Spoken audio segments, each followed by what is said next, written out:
I'm Justin Warmoth. As Speaker of the Florida House, Central Florida Representative Paul Renner carried just about every piece of Governor DeSantis' agenda across the finish line. Now, as Renner makes his bid for governor, the governor he once served is not backing his campaign. I'm not supporting Paul Renner. I think it was an ill-advised decision to enter the race. As someone who's been an ally of the governor's, how did that make you feel? Well, it's not about feelings. Look, you can't separate the governor's legacy from mine as Speaker, certainly from the legislative standpoint, and eventually I'm confident he'll support us either before or after the nomination. Do you know what was behind that at all? Is it you have to ask him. Yeah. You probably have thoughts. Lieutenant Governor Jay Collins is also rumored to run and join into this primary. Do you think that has something to do with it? It could well, but you'd have to ask the governor. And I'm really focused on really telling voters about this background of leadership, getting results. And if you're going to fix tomorrow's problems, which is what this election will ultimately be about, you want somebody who's helped fix yesterday's problems and taken on challenges that people said couldn't be solved, and we've solved them.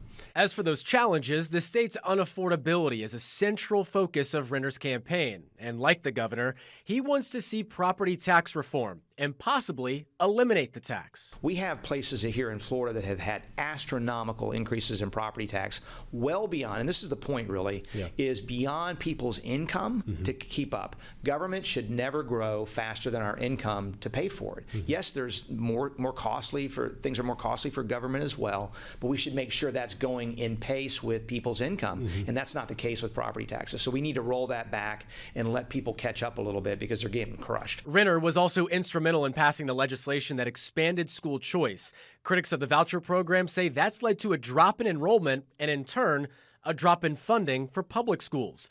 But Renner says that's a false narrative. So in my home county of Flagler, they said, well, there's 2,000 students that have disappeared. We ran the numbers. 128 of those were using the scholarship. So it's really other things. Maybe they're homeschooling. Maybe they've moved out. Maybe they've chosen other paths. Right. But I don't see that, And for taxpayers, every student pays on average, taxpayers pay on average about 15 grand per student. The scholarship's only 8 grand. So literally, if a student is leaving a public school of those 128 and going over to a private school, there's a huge tax savings. Now, Renner is also on board with the state's immigration policy and the push to drop vaccine mandates for kids, making it clear he plans to run the state similar to Governor DeSantis, even though DeSantis isn't backing him. Justin Warmoth, News 6.